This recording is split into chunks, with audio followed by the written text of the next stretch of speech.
Il y a peu de temps, j'avais une élève en formation et à la fin de la session, elle me demande pourquoi, alors que la roue électrique se destinait à un bel avenir, finalement on dirait qu'elle rencontre pas le beau succès qu'on lui promettait. Alors, aujourd'hui, en face caméra, juste toi et moi, en mode vidéo à écouter plutôt qu'à regarder, je vais te livrer mon analyse très personnelle sur le sujet. Attention, avant de commencer, tu sais, d'habitude je suis plutôt joyeux et enthousiaste quand je te parle.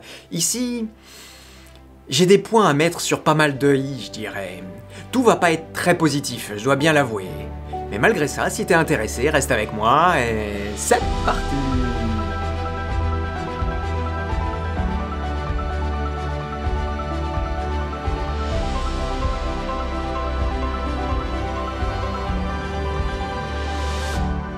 Et salut à toi! Alors la roue électrique, tu le sais, c'est mon sujet d'étude de ces 5 dernières années. Pour moi, la roue électrique apporte une chose que j'avais jamais vue auparavant dans ma vie, une nouvelle façon d'appréhender le quotidien, une forme, tu sais, de ligne parallèle, une façon différente de penser, de réfléchir sur le sujet de la mobilité. Pour moi, la roue, c'est un objet magique qui s'offre à tout le monde. C'est un truc dont on rêverait tous si on le voyait passer à la télé, et qu'on croirait d'ailleurs hors de portée, un objet duquel on n'oserait même pas s'approcher. Oui, j'insiste, la roue électrique aurait pu être cantonnée au simple accessoire de films de science-fiction aux côtés du sabre laser ou des overboards, tu sais. Et pourtant non.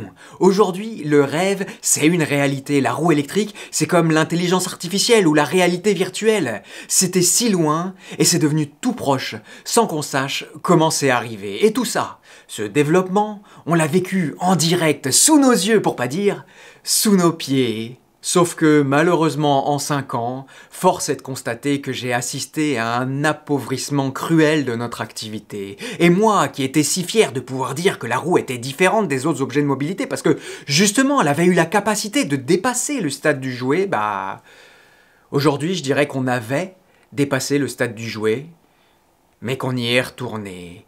Et c'est pas comme ça que, selon moi, on pourra continuer à évoluer. C'est pas en proposant des machins de 50 kg qui peuvent rouler 100 km à 100 km/h que de nouvelles personnes voudront s'intéresser à notre façon si heureuse de nous déplacer. Personne sauf peut-être les autorités. Et alors, en effet, la question qu'on se pose aujourd'hui, c'est comment le vent a-t-il fini par tourner ? Historiquement, on avait un fabricant, Gotway, pour pas le nommer, qui en plus de servir la micromobilité, s'orientait déjà vers la recherche de plus de performance et les gros bébés. Et puis la niche du tout-terrain est venue s'ajouter. Mais maintenant, tous les autres fabricants, même ceux dont la spécialité était de proposer des petits trous du quotidien, lui ont emboîté le pas, et ils semblent tous avoir oublié d'où ils venaient. Aujourd'hui, c'est bel et bien la micromobilité, c'est mon usage, c'est celui où je crois que la roue a le plus besoin d'exister, qui est devenu niché. Alors tu comprends pourquoi je boude. Le marché a évolué, mais pas dans le sens que je voulais. Tu vois, il y a 3 ans, si on m'avait demandé, moi j'aurais sûrement dit que la principale limite au développement de la roue électrique, c'était l'apprentissage que ça nécessite, et la peur de l'inconnu qu'il fallait que les nouveaux arrivants puissent apprivoiser et surmonter.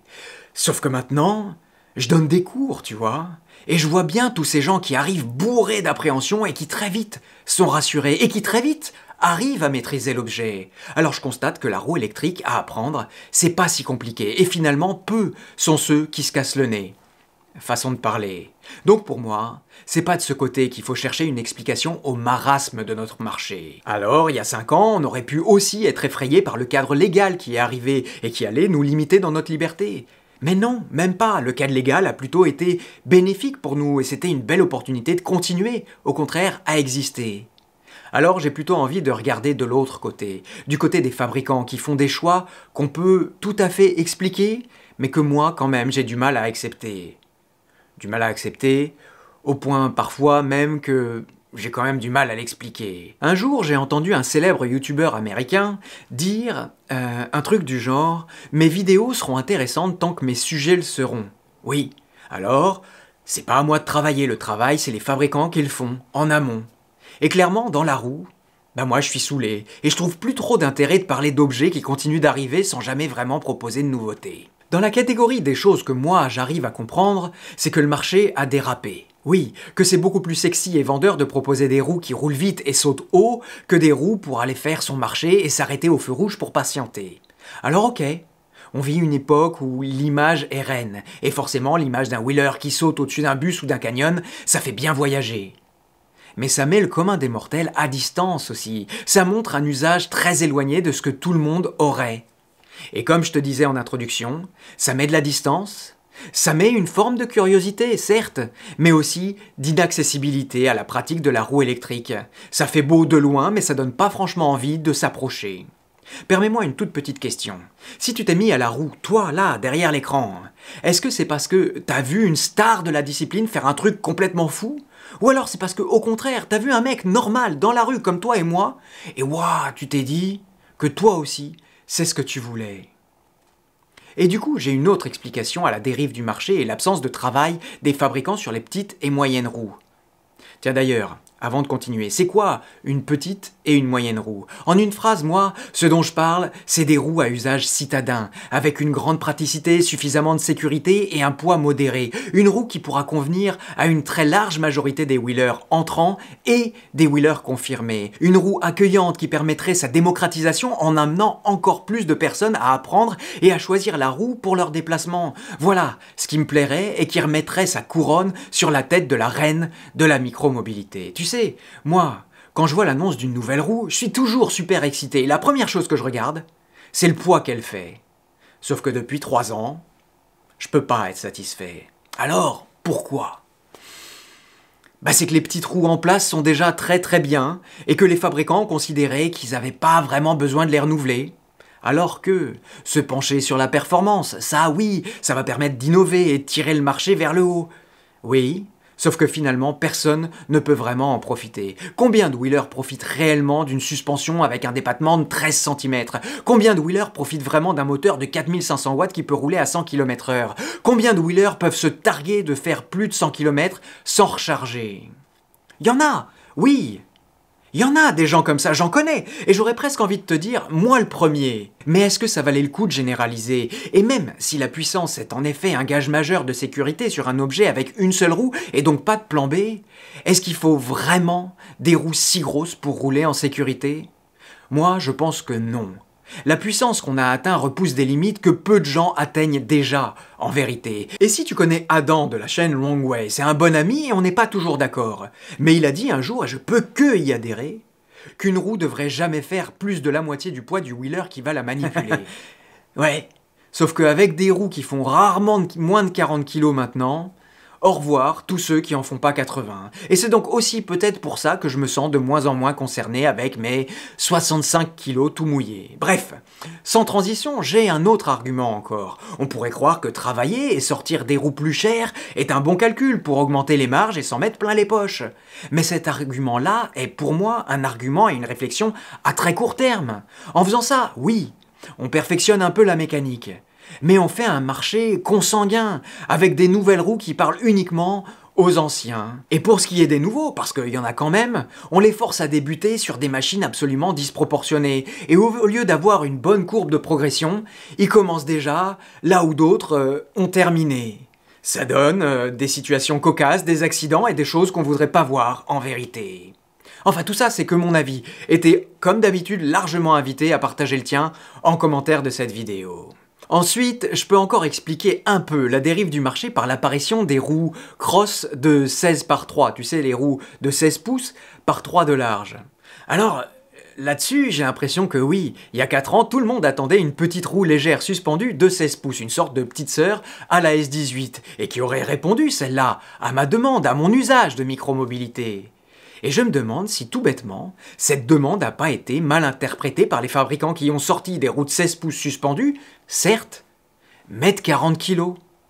C'était clairement pas ce qu'on attendait quand on parlait de 16 pouces suspendus, au point que j'ai même pris le parti, moi, de requalifier ces roues-là, de 16 par 3, de roues hybrides plutôt que de roues polyvalentes, trop grosses pour la micromobilité et trop petites pour aller partout où on voudrait. D'ailleurs, avec le recul, on se rend compte aussi que tout le monde aime le 18-20 pouces maintenant, même pour des usages où on croyait que le 16 par 3 s'imposerait. Oh mais attends, une idée me vient là comme ça pendant que je suis en train de te parler. Et les powerpads dans tout ça? Powerpads que j'ai d'ailleurs moi-même appris à apprécier. Est-ce que les powerpads ont répondu à un réel besoin initié par la Sherman originale à l'époque et l'ARS qui commençaient à être des grosses roues et pour lesquelles avoir des powerpads, c'est sûr, était une vraie plus-value? Ou alors, Est-ce qu'ils ont fait sauter un verrou et complètement participer à l'emballement et à la précipitation du marché pour les grosses roues encombrantes et performantes? Est-ce que les PowerPads ont répondu à un besoin ou créé une nécessité? Celle d'avoir des roues assez puissantes pour pouvoir encaisser l'effet de levier. Et puis dans la même veine, la suspension. Est-ce qu'elle était suffisamment essentielle pour être généralisée ou alors ça n'a fait qu'alourdir les roues, et qui dit alourdissement dit besoin de moteurs plus puissants, et batterie plus importante pour emmener le tout.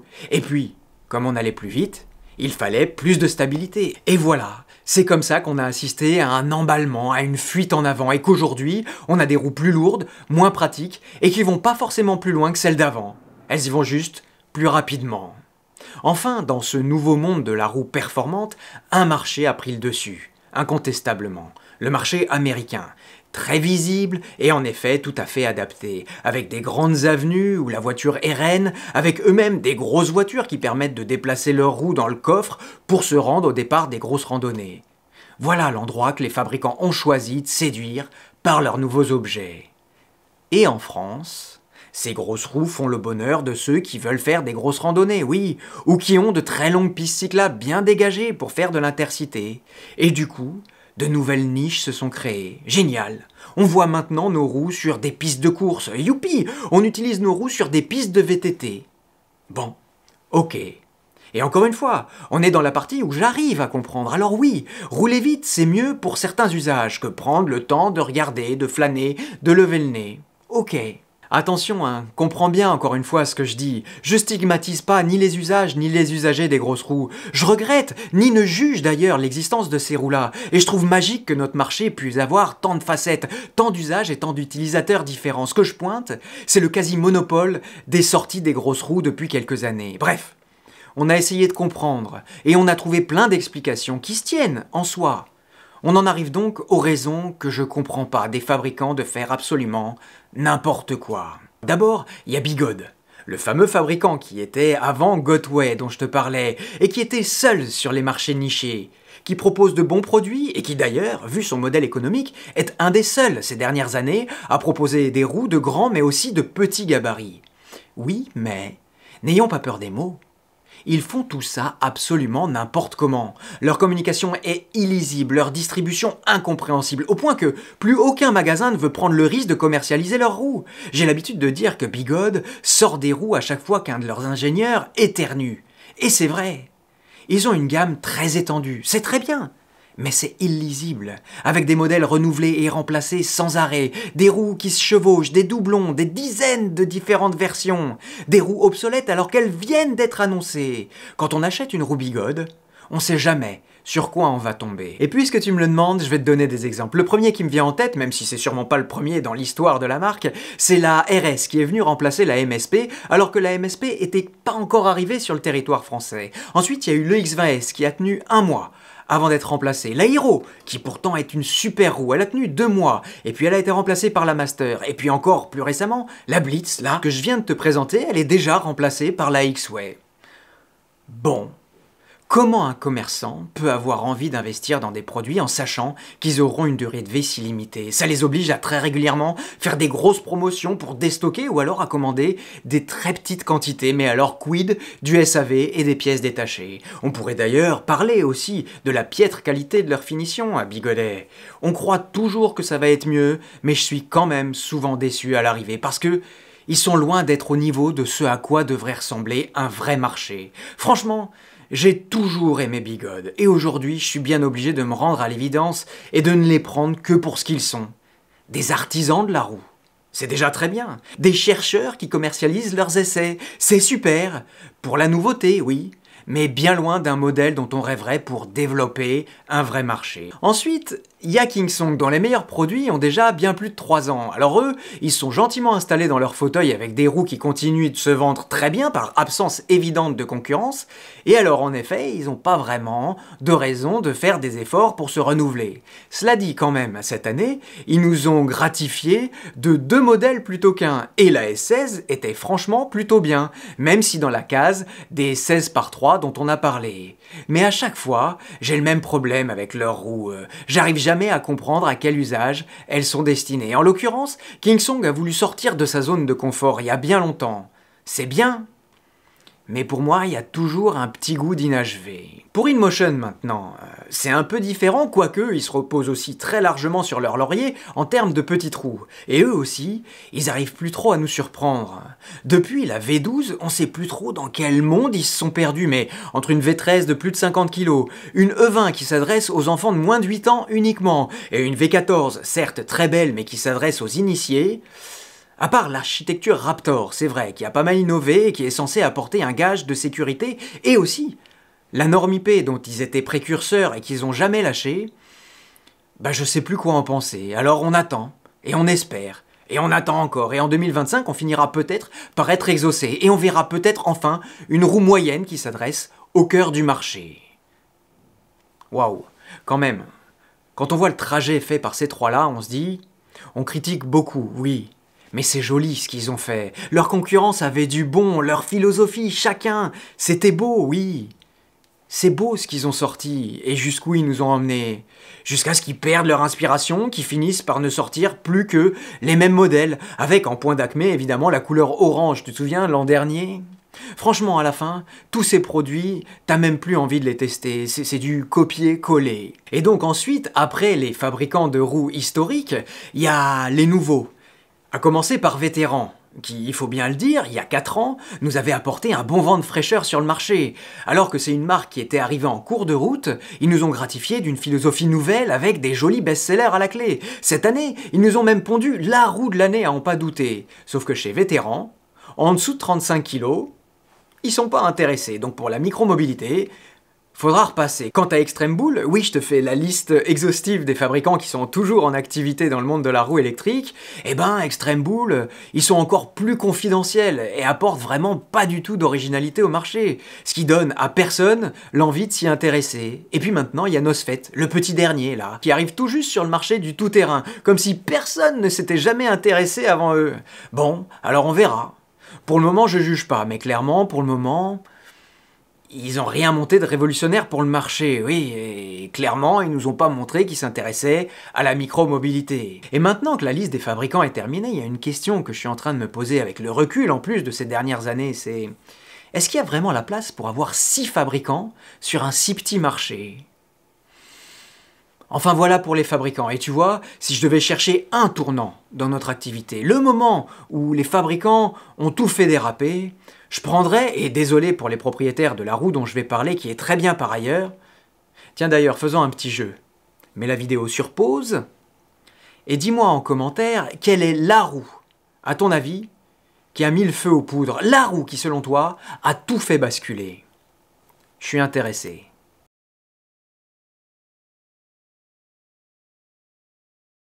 Alors je sais pas ce que t'as répondu. Moi, j'aurais pu dire la Sherman, qui a été la première roue à atteindre les 35 kg, à offrir une vitesse et une autonomie quasi illimitées. Mais non, non, non, non, non, non, la Sherman pour moi, c'est au contraire la dernière roue du monde d'avant, la dernière roue fiable avec une durée de vie de plus d'1 an, la dernière roue pratique au même temps que magique, tu vois.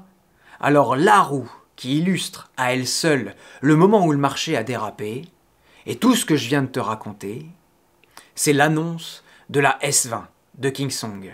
Kingsong, ce fabricant qui avait pignon sur rue et dans nos cœurs, sous nos pieds, et dans le monde de la micromobilité, dont les modèles sont reconnus et appréciés pour leurs options, leur qualité et leur fiabilité, tout ça est parti en fumée un jour de printemps quand leur nouvelle roue a littéralement explosé. Et puis justement, comme pour se racheter, au-delà de toutes les versions qu'il a fallu pour arriver à un vrai produit fini, au-delà de tous les clients qui ont fait office de bêta-testeurs, au-delà des changements de nom comme pour oublier, ils ont enfoncé, persisté dans leur communication aberrante en donnant la roue qui a commencé à sauter un peu partout.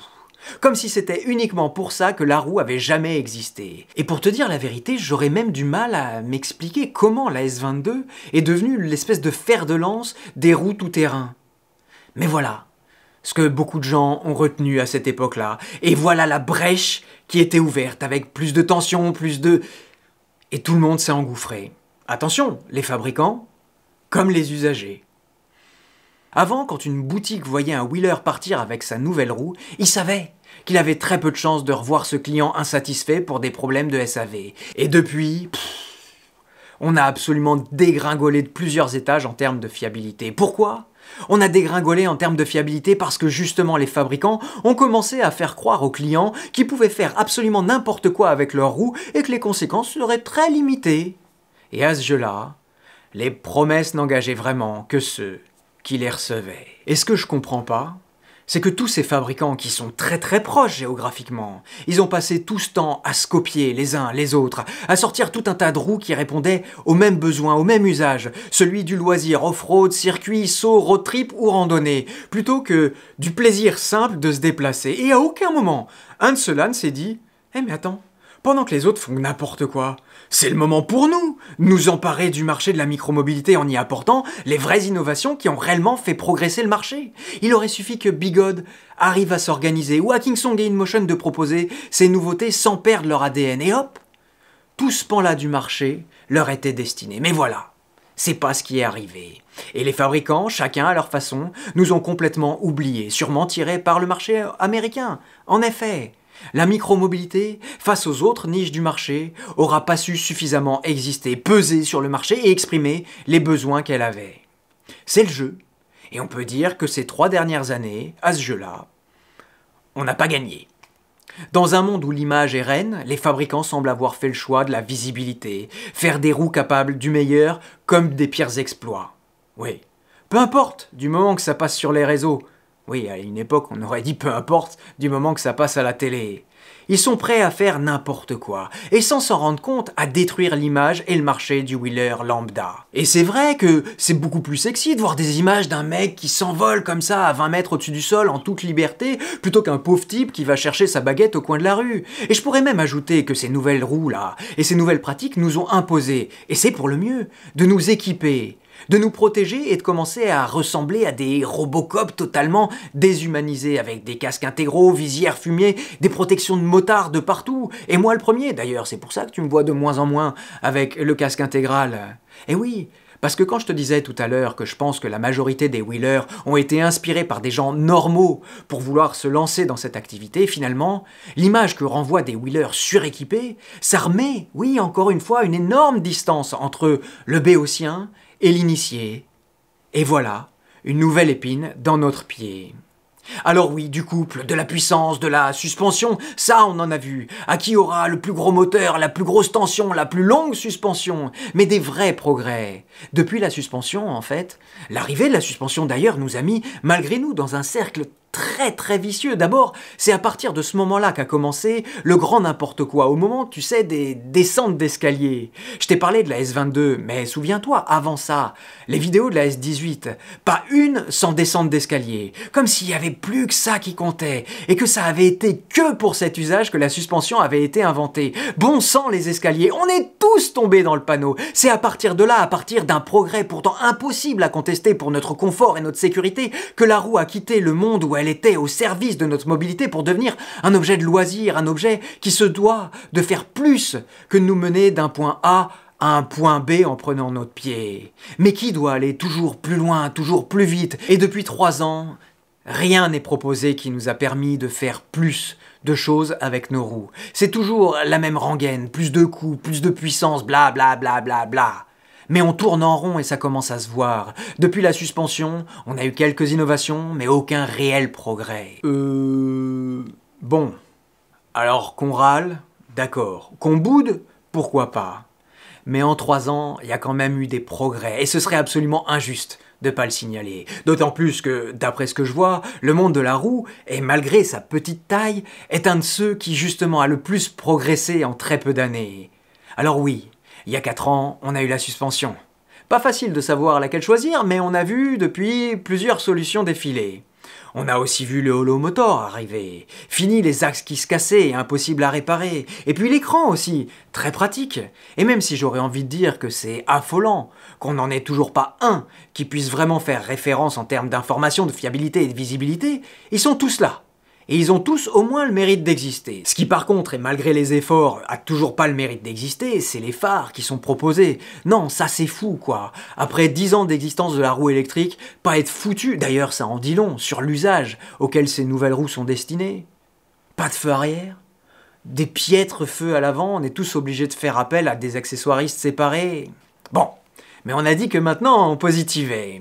Alors, ça y est, plus une roue ne peut être vendue sans offrir un gros gage d'étanchéité. Ça, mon ami, ça c'est un combat qu'on aura mené et qu'on aura presque vraiment gagné. Oui, je dis presque parce que la route est encore un peu longue avant que les roues soient vraiment résistantes à l'eau sur la durée. On a certes des normes et des protections, des organes vitaux, mais pour le moment les vis, mais pour le moment le reste est pas encore au niveau. Tu vois, voilà des choses sur lesquelles les fabricants auraient pu prendre de l'avance plutôt que de perdre leur temps à faire des innovations qui étaient pas des vrais progrès. D'ailleurs, je te parle de la puissance, je te parle de la course de la tension. Tout ça n'a été qu'une course aux chiffres. Ils ont fait grimper les chiffres uniquement marketingment parlant, si bien qu'aujourd'hui, le wheeler, il est paumé. Quand il voit une roue de 100 volts, il se dit « Oh là là là là, qu'est-ce que c'est que ce truc ?» alors qu'il y en a qui sont à 168. Et il comprend pas qu'à 84 volts, on était déjà en sécurité. Certes, on pouvait peut-être pas sauter, certes, on pouvait pas se mettre la tête à l'envers et rouler à 100 km/h, mais on pouvait tout à fait aller d'un point A à un point B, même quand on faisait 80 kg. Ça, je veux entendre personne qui me dise le contraire. Oui, la course là en avance, ça n'a servi à rien d'autre que se mettre sur un circuit pour rouler à 100 km/h.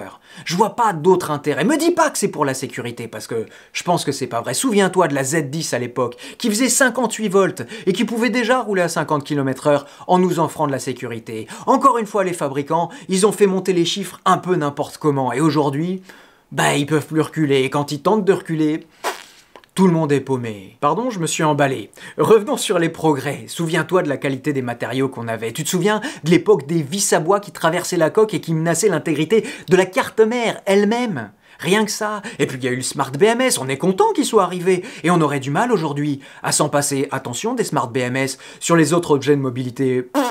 Il y en a pas toujours, hein. Et puis le démontage facilité, même si on n'y est pas encore, les fabricants ont bien noté la demande, et tâche d'y répondre pour qu'on puisse changer un pneu sans avoir à y passer la journée. Et évidemment, je parle pas, non, du coup, de la puissance de l'autonomie, un jeu dangereux qui nous a fait utiliser nos roues toujours plus lourdes et plus grosses.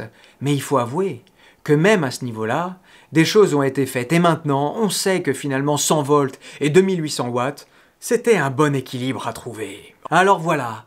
En effet, je critique, mais même la plus lourde, même la plus grosse, même la moins pratique de nos roues sera toujours plus petite et plus pratique de tout le reste. Oui, que tout ce que le marché pourra jamais proposer. Et c'est pour ça que je suis toujours là, parce que oui, moi aussi je suis bien content de prendre mon pied en faisant des grosses randonnées. Et je suis grisé aussi, parfois, par les accélérations que ces nouveaux modèles peuvent proposer. Alors je boude, oui.